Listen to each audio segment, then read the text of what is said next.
Have you ever been judged by your appearance before anyone even listened to you? Imagine being ignored at a luxury watch store only to later return as one of its most important investors.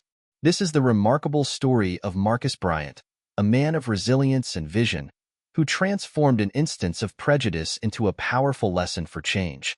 Stay tuned as we take you through this inspiring journey of justice and empowerment. And don't forget to subscribe to Story Precious for more moving stories that remind us of the strength in standing up for what's right. The encounter. The gleaming glass storefront of timeless elegance glistened under the midday sun, drawing in passers-by with its display of intricate, high-end watches. Inside, customers browsed the displays with quiet admiration, each piece a symbol of luxury and craftsmanship. Marcus Bryant, a successful entrepreneur, stepped into the store.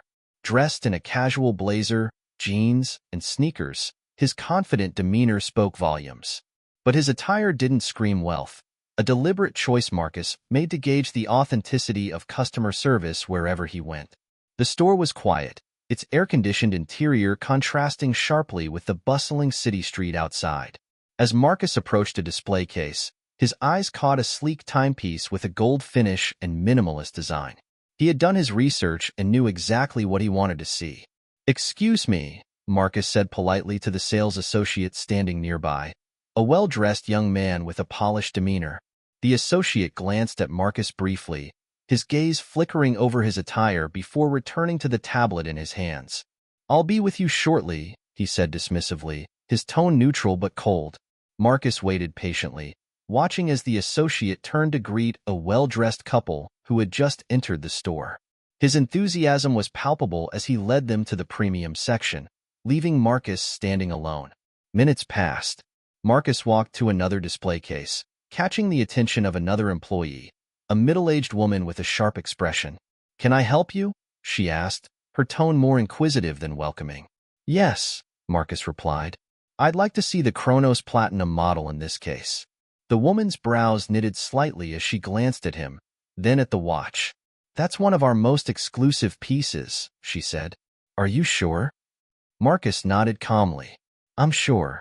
The associate hesitated before reaching for the key to unlock the case. "This model starts at $50,000, she added, her tone carrying an unmistakable edge of doubt. Marcus felt the familiar sting of being underestimated. "I know," he replied evenly. "I'd still like to see it."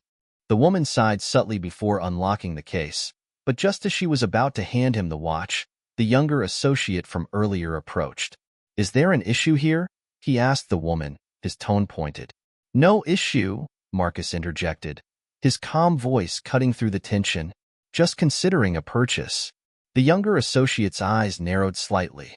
"Perhaps you'd be more comfortable starting with our standard collection," he suggested, gesturing to a section at the back of the store. Marcus paused, his jaw tightening briefly before releasing. "That won't be necessary," he said, his tone steady. "Thank you for your time." Without another word, Marcus turned and left the store, his steps measured but deliberate. The return. A month later, the atmosphere in timeless elegance was much the same. Polished floors, sparkling displays, and the quiet hum of classical music created an air of sophistication. Employees chatted politely with customers, their movements rehearsed and professional.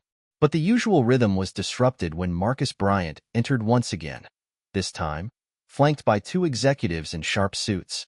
His presence was commanding, and as he stepped inside, conversations hushed and heads turned. The same young associate who had dismissed him before was standing at the counter. His face paled as recognition dawned. The middle-aged woman from the previous encounter quickly joined him, her expression a mix of confusion and unease. Before they could say a word, the store manager, a sharply dressed man with an air of authority, approached. "Good afternoon," the manager began, his tone courteous. "How can we assist you today?" Marcus met his gaze with calm confidence. "I'm not here as a customer today," he said, his voice steady but firm. "I'm here as the newest investor in timeless elegance." The manager blinked, visibly taken aback. "Investor?" he repeated. "That's right," Marcus replied. "I recently acquired a significant stake in this company. I came here today to ensure that the values of this brand align with its reputation. The young associate and the middle-aged woman exchanged nervous glances. Marcus turned to them, his gaze unwavering. Your behavior during my last visit didn't reflect the excellence this brand claims to stand for. I'm sorry, sir, the younger associate stammered. I didn't realize that I could afford it. Marcus finished, his tone sharp but composed. That I might be a loyal customer, or even the owner. That's the problem. You assumed, and in doing so, you disrespected me. The store fell silent. Even the faint murmur of classical music seemed distant as the weight of Marcus's words settled over the room. Marcus turned back to the manager. Effective immediately, I'm implementing mandatory training for all employees across our locations.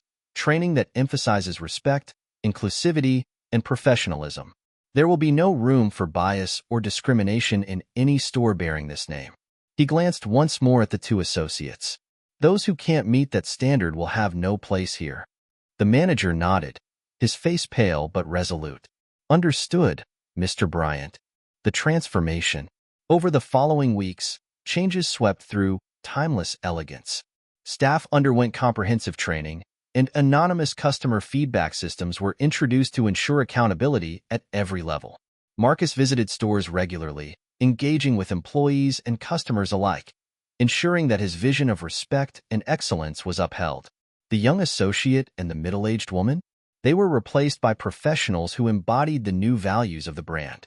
Months later, timeless elegance saw a surge in customer loyalty and glowing reviews. The once overlooked sections of society now felt welcomed in spaces that had previously dismissed them. Lesson from the story. Don't let prejudice determine how you treat others. Marcus Bryant's story is a clear demonstration of how prejudice can lead to disrespectful and wrong actions. Judging a person based on appearance or social status can lead to losing valuable opportunities and hurting others. Success is not only measured by wealth but also by positive impact. Marcus is not only a successful businessman, but also a visionary leader. He used his position to change corporate culture, creating an environment of respect and inclusion. Change starts with individual action. Instead of letting the insult affect him, Marcus turned that experience into motivation to change the system. He teaches us that everyone can do the same thing. Stand up, take action, and make a difference. This story sends a strong message that everyone, regardless of background, status, or appearance, deserves respect. A brand or organization cannot exist sustainably without building values on the foundation of inclusion and humanity. At the same time, the story also reminds us that, for society to become better, each person needs to take responsibility for their actions, from personal behavior to collective management. Marcus Bryant's story is not only a personal lesson, but also a profound reminder of the role each person plays in building a culture of respect and equality. I believe that if each of us viewed and treated others with compassion and fairness, the world would become a better place. Marcus's perspective on solving problems professionally and building, rather than tearing down, is a model for us to follow. Marcus Bryant's story reminds us that success isn't just about wealth. It's about using your influence to create positive change. His journey from being ignored to becoming a leader within the very brand that disrespected him teaches us the power of standing up against bias and leading with purpose. If this story inspired you, subscribe to Story Precious for more empowering stories. Let's work together to create a world where respect and equality are the foundations of every interaction. Share your thoughts in the comments, and don't forget to hit the notification bell to stay updated on more impactful tales.